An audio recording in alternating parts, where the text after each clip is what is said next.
आपको सिर्फ वहां नहीं लड़ना है, इस पूरे नेटवर्क से लड़ना है। जी सर, मैं अजय जी आपके पास आता हूँ। आपने सभी विद्वानों की बात सुनी। एक्चुअली हम एक ऐसे संक्रमण काल में प्रवेश कर गए हैं जहां पूरी दुनिया के अंदर ही एरोगेंट नेता आपको हर जगह मिलेंगे, बस नाम ही तो अलग अलग है। किसी का नाम एर्डोगान, बोल्सोनारो अब चले गए हैं, तो लूला डिसिल्वा आ गए हैं, मेलोनी आ गई हैं इटली के अंदर, और या जीपिंग एक जगह है, पुतिन एक जगह है। तो आपको सिर्फ चेहरे ही बदले नजर आते हैं, बाकी उनकी जो एक किस्म से कार्यकलाप है, जो शैलियां, वो एक जैसी हैं, तो सिर्फ नाम ही अलग अलग है। तो पूरी दुनिया के अंदर ये मेडियोक्रिटी जो होती है ना, ये बढ़ती चली जा रही है, और साथ में जो तानाशाही का जो दौर है वो भी बढ़ता चला जा रहा है। जो लेटेस्ट कुछ रिपोर्ट्स भी आई हुई हैं वीडम वगैरह की, वो भी इस ओर में इंगित करती है कि पूरी दुनिया में तानाशाही जो है बढ़ती चली जा रही है। और ऐसे में लोगों के दिमागों को म्यूट करवा देना, सिर्फ संसद ही नहीं बल्कि पूरी एक सभ्यता को म्यूट कर देना और उनसे सोच और विचार को छीन लेना, यही तो सारी की सारी जो थ्योरी है अल्टीमेटली आरएसएस की, वही तो वो चाहते हैं। तो बीजेपी तो मुखौटा है उसका, तो वो उसको पॉलिटिकल एक संरक्षण दे रही है कि हाँ ऐसे करना है। बाकी बैकग्राउंड में तो सारा का सारा आरएसएस का तंत्र है जो आपको म्यूट करना चाहता है। आपसे आपकी रोटी, आपका लिबास, आपकी सोच, आपका विचार, आपका रंग, आपका खाना, हर चीज तो आपसे छीन लेना चाहता है, और कहता है कि जो मैं कहता हूं वो करो। और उसमें अडानी जैसे लोग जब आ जाते हैं, जो उनकी पूरी की पूरी जो योजना है उसको कामयाब करते हैं, तो वो तो खुद ही कहते हैं, सैया भय कोतवाल तो डर काहे का। यही तो हो रहा है अजय जी। नहीं, स्वाभाविक सी बात है, आप बिल्कुल सही कह रहे हैं। और इसके पहले मैंने पाठक जी को भी सुना और सिन्हा साहब को भी और नेहा को भी, तो बिल्कुल सही है बात। इसके साथ साथ एक और चीज, एक घटना का जिक्र करके मैं बात शुरू करूंगा। ब्रिटेन में ऋषि सुनक अपने कुत्ते को घुमाने गए थे पार्क में, और पार्क में उन्होंने खुला छोड़ दिया। पुलिस का जो कांस्टेबल स्तर का बंदा था वो आया और उसने कहा ऐसा है कि कुत्ता आप पकड़िए, आपको हम अभी चालान नहीं कर रहे हैं, बस इतना ही बहुत एहसान कर रहे हैं आप, और यदि आपने इमीडिएट ये नहीं किया तो फिर मैं आप चालान करने के लिए मजबूर हो जाऊं। तो आप समझिए ये होता है, ये लोकतंत्र की ताकत होती है। और हिंदुस्तान में क्या हो रहा है, एक बादशाह निकलता है, वो कैसे भी कहां पर भी चढ़ जाता है, कुछ भी कर लेता है। वो कोविड में भी मास्क के या बगैर मास्क के जैसे उसकी इच्छा करती है, कोविड प्रोटोकॉल तोड़ता है, वो सारी चीजें करता है, उस पर कोई कार्रवाई नहीं होती, उसको कोई नोटिस नहीं होती। चुनाव आयोग डरता है कि उसे नोटिस कैसे किया जाए, अदालतें डरती हैं कि उसे नोटिस कैसे किया जाए। जब ये दशा हो गई हो, जिन श्रीमती इंदिरा गांधी के बारे में वो बार बार कहते हैं कि आपातकाल था, इससे बुरी स्थिति थी, तो साहब बुरी स्थिति में आप देख लीजिए, श्रीमती इंदिरा गांधी के जो हाउस की गाड़ी थी, स्टाफ की गाड़ी थी, और वो गाड़ी कनॉट प्लेस पे खड़ी थी नो पार्किंग में, और किरण बेदी ने क्रेन से उठवा लिया था और सीज कर दिया था। और श्रीमती गांधी ने उन्हें पनिश नहीं किया था, उन्हें नाश्ते पे बुलाया और कहा शाबाश, बहुत अच्छा किया, यही जज्बा होना चाहिए, अब जिंदगी भर इसी तरह से करना, मैं तुम्हारे साथ हूं। तो यह स्थिति होती। यहां क्या हो रहा है, यहां तमाम भ्रष्ट लोगों को पकड़ लाया जाता है, कहा जाता है तुम इसके डायरेक्टर बन जाओ, तुम इसके ये बन जाओ, वो बन जाओ, और उसके बाद कहा जाता है एक्सटेंशन पे एक्सटेंशन लेते रहो, और हम जिसे बताएं वो भ्रष्ट मानो, जिसे हम कहें कि नहीं ये ठीक है तो वो ठीक है। तो साहब ये इंडिकेशन समझिए, तो ये हिंदुस्तान बना दिया गया है।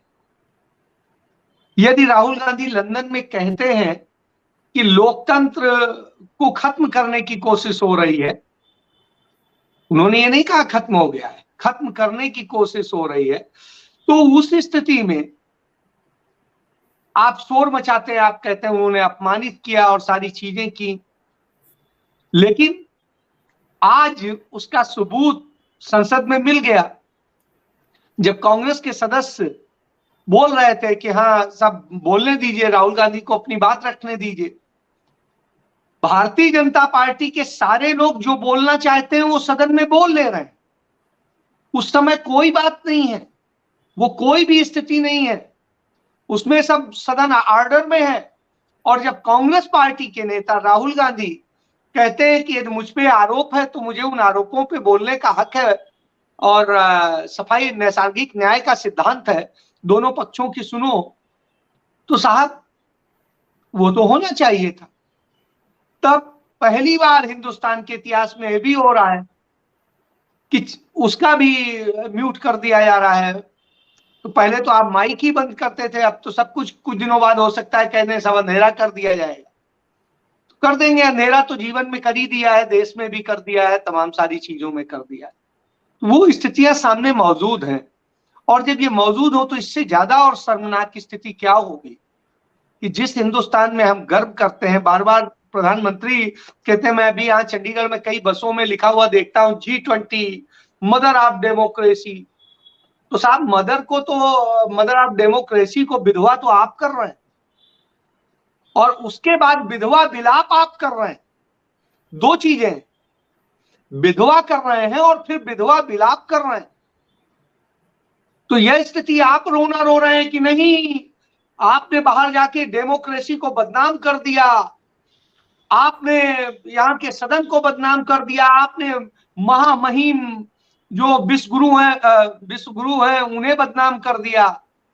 तो इस तरह से करके जब बातें बोलते हैं तो लगता है कि आप क्या कहना चाह रहे हैं। भाई खुद ही आप सबूत दे रहे हैं, एक एक बात का सबूत दे रहे हैं। राहुल गांधी तो कल ही कह चुके थे कि हाँ वो मुझे बोलने नहीं देंगे, साबित हो गया कि आप नहीं बोलने देंगे। सदन सोमवार तक के लिए स्थगित कर दिया। क्यों साहब? और सदन के नेता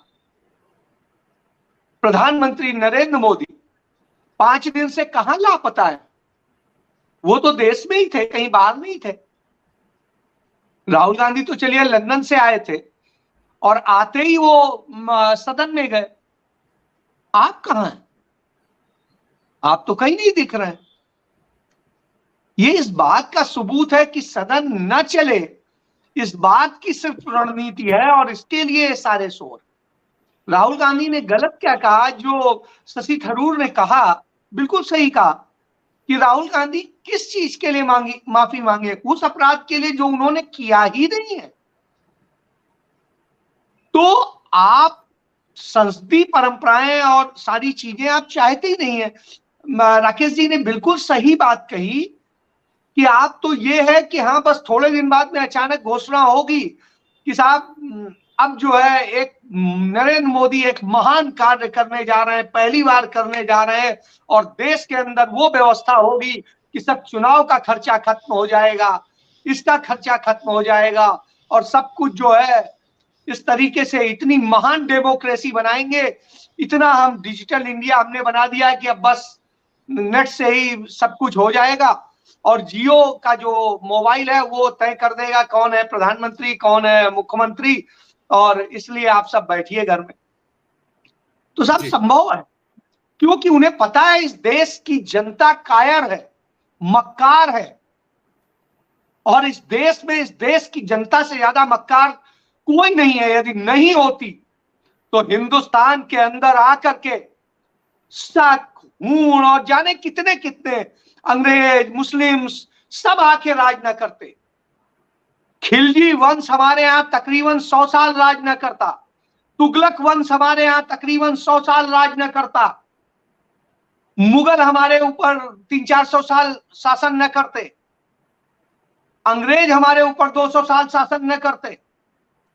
तो हुजूर तमाम सारे ये जो आकर हम पे राज करके चले गए, और सुनिए राज भी करते तो वो मूल करते तो भी एक बार हम गर्व महसूस करते। सोचिए कि इब्राहिम लोदी अपना गुलाम छोड़ के जाता है, और गुलाम वंश हिंदुस्तान के अंदर हमको गुलाम बना करके 100 साल शासन करता है जी। तो ये हमारा इतिहास है जी। तो इससे आप समझ लीजिए जब देश की आजादी की लड़ाई लड़ी जा रही थी तो वो दिन याद कर लीजिए, लड़ने वाले कितने परसेंट थे? 1% भी नहीं थे जी सर। हुजूर उसके बाद में दावा करते हैं कि हाँ ये देश हमारा। तो देश किस बात का? देश तो असल में उन 1% का, और राजा रजवाड़े जो हैं ये इनकी हिम्मत नहीं थी, ये तो चलते पहुंचते थे, हुजूर सरकार आप ही मालिक हो, आदेश करिए, हम तो आपके गुलाम हैं। वहां राजा बने घूमते थे, जी सर, इसी मुंह से। जी सर, जी तो सर। मैं इसलिए ये बात कह रहा हूं कि जब यह स्थिति है तो आवाज कौन उठाएगा? आवाज वही 1% से कम लोग उठाएंगे, और आज भी उठा रहे हैं, और उठाएंगे और लड़ेंगे और जीतेंगे। फिर मैं कह रहा हूं, और जीतेंगे। क्यों जीतेंगे? क्योंकि अंततः सच जीतता है, वो अकेला भी जीतता है। जी, और ये कायर और कायरों की फौज शोर मचाती रहे कि माफी मांगिए, माफी मांगिए, डरने वाला नहीं होता है, क्योंकि सच इतनी ताकत रखता है कि डंके की चोट पे बोले, और वो बोलता है। जी जी सर।